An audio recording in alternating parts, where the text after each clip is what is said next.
Hey guys and girls, Bored Now back with you, and on this video I will be talking about the first episode of the third season of Lost in Space, and it is called Three Little Birds, so full spoilers from the start of this review.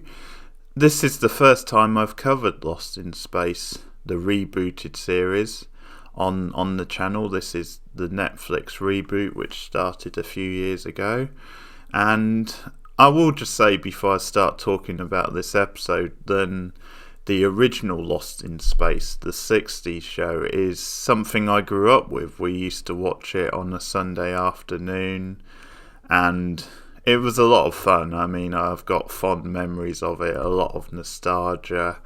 I've not really watched it since, so I mean, I might watch it now and sort of cringe and think, yeah, this really doesn't hold up, but it's something I grew up with, so I always have a fondness of it for that. So definitely when I saw Netflix were rebooting it a few years ago, I was up for seeing what they did with it.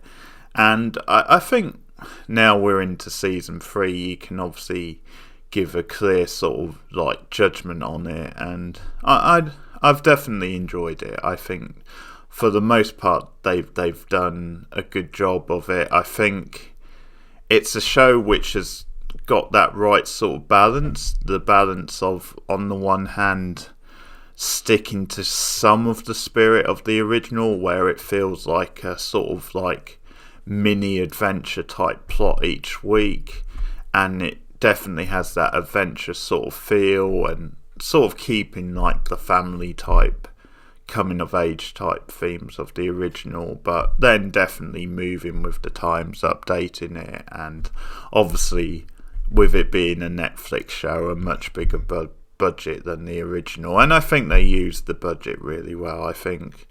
I mean in this episode, for example, you've got a lot of scenes which are like on mountains or on like rocky land, and it all looks really good, really sort of stunning.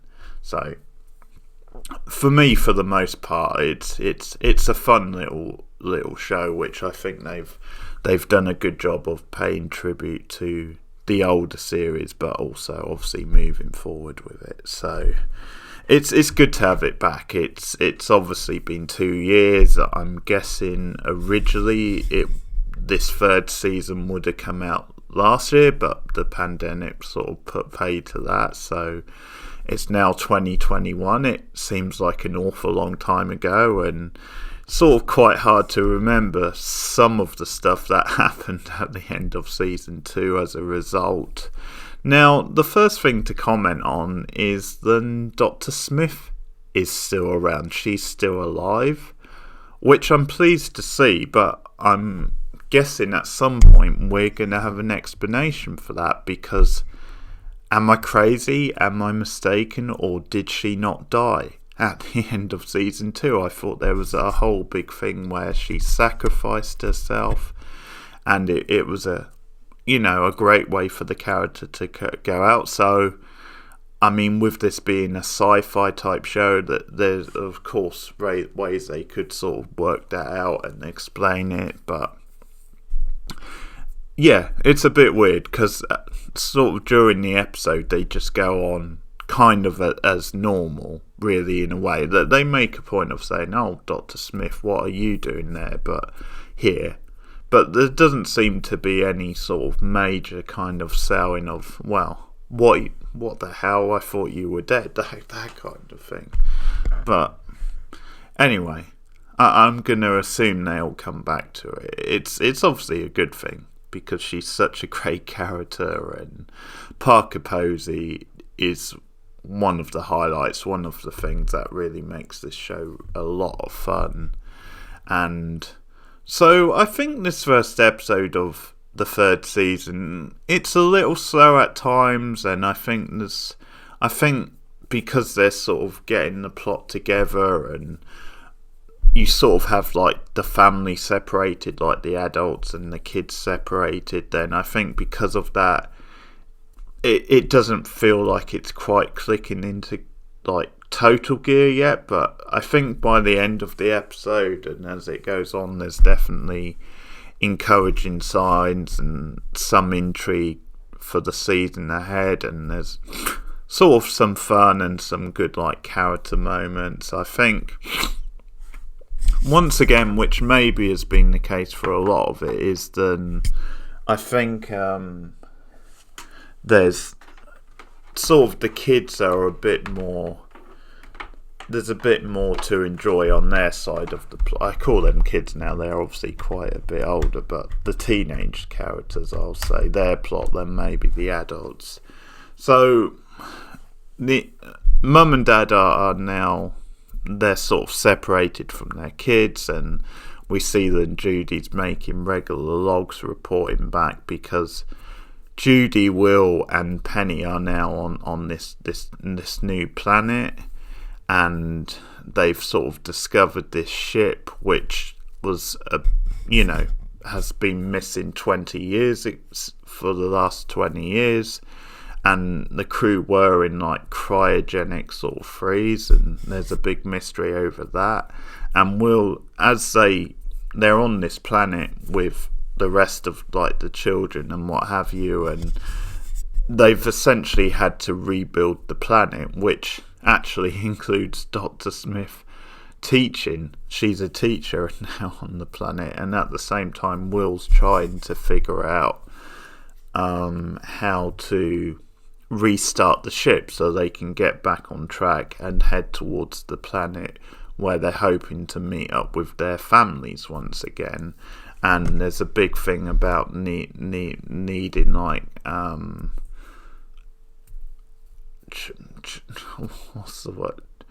Titanium, that's it. I knew it would come to me if I gave it titanium, and that's sort of the big sort of thing in this episode, is that they need to go up this really high mountain and get this titanium and bring it back. And there's sort of a subplot where Judy has like an ulterior motive where she wants to get to a certain height so she can try and send a signal to the space station where the adults are.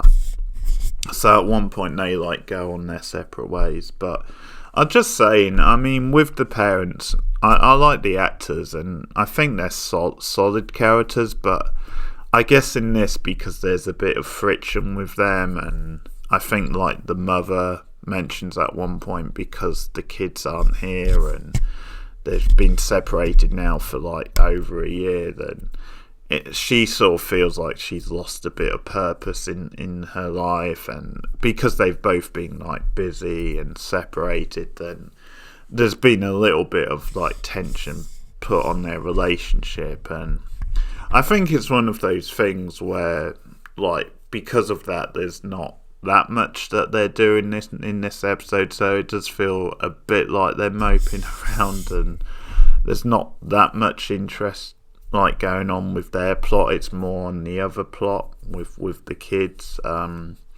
Now the parents are in like a rainforest type thing, or the dad is at one point, and like the planet is like controlled by the robots, the same sort of robots which obviously, you know, Dr. Smith and the Robertson family have, and they are anti-human, so they sort of have to like duck and hide from them.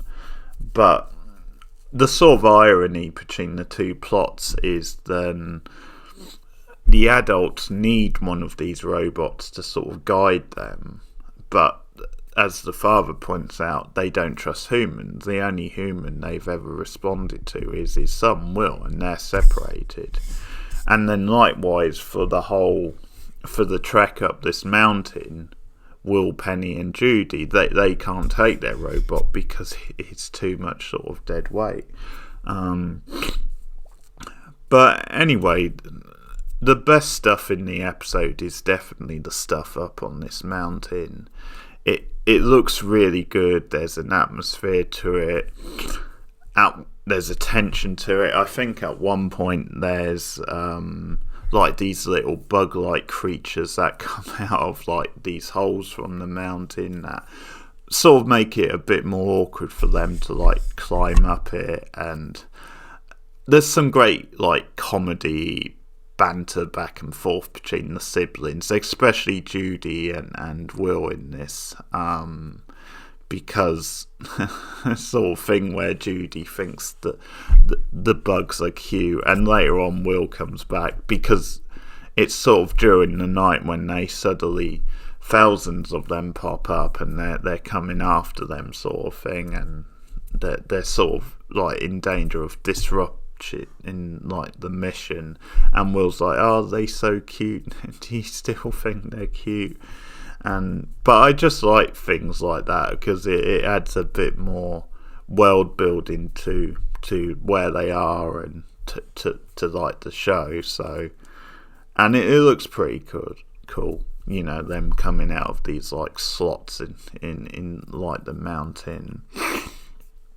And there is some great banter between Will and Judy. It does feel like natural sort of like teenage like sibling type banter, because at one point she's trying to encourage him, you know, Will, come up with something that we can be proud of, and like a plan and story we can tell our kids. And he's like, "Oh, we'll just fly to the top." And she's like, "No, that's a crazy idea." But Judy like picks up on what he means, and then he sort of means that they can use like the momentum, like the air, to like fly up to the top of the mountain.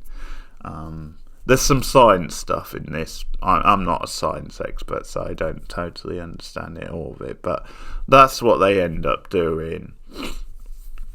And it's a great scene. It really captures the spirit of Lost in Space and this big dramatic adventure, and the sort of thing where you've got stakes. And I think because they're just in a group, it just feels like a great sort of adventure type sequence. So it looks really good, and there's tension to it, and the characters are like all playing off each other really well. Again, we see some nice stuff with Judy in the episode where she's like, again, assumed like the leadership type role.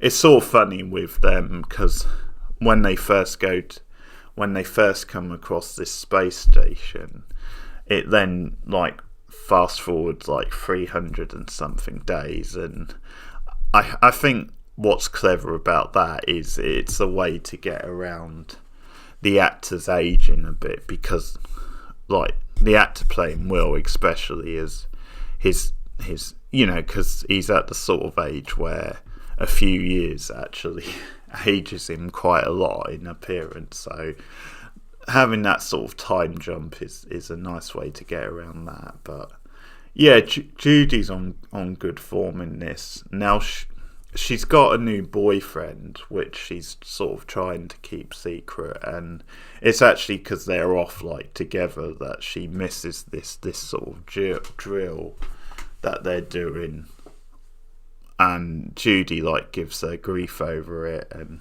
also we see then VJ sees them together, so there's a little bit of jealousy like that. There's a couple of moments like that feel a bit kind of teenage soapy, which we could have done without maybe, but they don't really linger on them for long, so it's fine. And we see that Judy still cares about VJ later, because at one point they almost lose him up on the mountain when like the bugs like sort of get at him and he falls. It's either that or it's a bit of wind, but we see Judy still sort of cares about him and is concerned. So that's nice.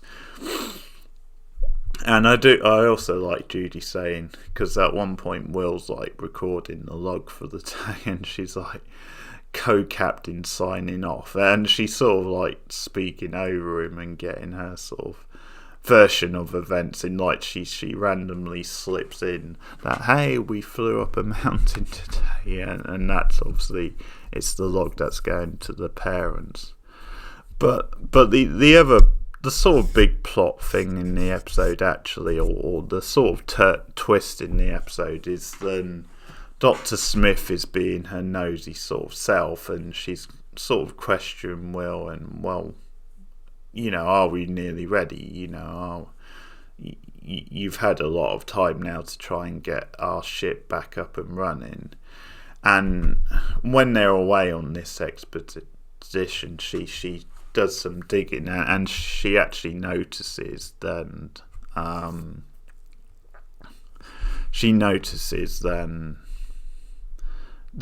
Will's sort of not wanting to actually leave, then he's been, purposely sabotaging. Now it turns out it's the robot later on, but she actually questions Will on this, and Will comes clean and says, well, the reason is because these robots, they're drawn towards me, as in the robots that are on the other planet. So I would actually be making other people's lives more difficult if I was to leave, and we would set off, because they would come to me, but obviously they don't like other humans. So he's worried about that. But the sort of twist is that it's actually the robot who's done it, because he's obviously close to Will, and he sort of wanted to do it for Will. So there's a bit of drama there, and that's quite good character growth, I think, for Will as well. So that's pretty much the episode. It's a good episode, and Judy gets to contact the space station as well. So it's a solid episode anyway. I think it did drag a bit at times, and it sort of had that typical start of season type feel, but I think it got going sort of halfway through, and definitely some good stuff with Judy, Will, and also Penny. I forgot her name for a minute, and the stuff on the mountain I thought was great. So yeah, they have it, Lost in Space, opening of season 3. I will be back with the second episode review. I should have that up tomorrow, because I'm gonna be doing these quite quick together. All 8 episodes are up on Netflix now, but let me know your thoughts in the comments below. Like and subscribe, and don't forget you can now support me on Patreon. I have a Patreon page, which is patreon.com/borednow, and you can get some bonus features on there. Thanks for listening, and danger, Will Robinson.